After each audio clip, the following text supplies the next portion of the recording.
சரீரம் எப்படிப்பட்ட சரீரமாக இருக்கணும்? பரிசுத்த ஆலயமாக இருக்கணும்.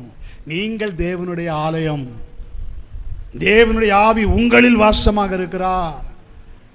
ஒருவன் தேவனுடைய ஆலயத்தை கெடுத்தால், அப்படின்னா எதை கெடுத்தால்? சரீரத்தை கெடுத்தால்.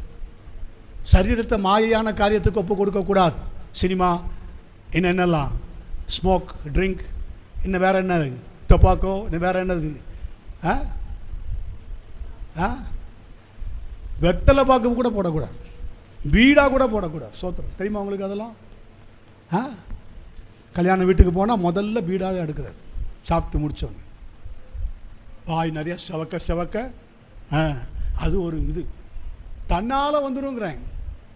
ஒன்றுலேயும் நீங்கள் உங்களை கேர்ஃபுல்லாக நீங்கள் கவனித்தா தெரியும். நீங்கள் சாப்பிட்ற சாப்பாடு அது எல்லாத்துலேயுமே அந்த காரியங்களை நீங்கள் அவயங்களை அநீதியின் ஆயுதங்களாக ஒப்புக்கொடாமல் நீதிக்குரிய ஆயுதங்களாக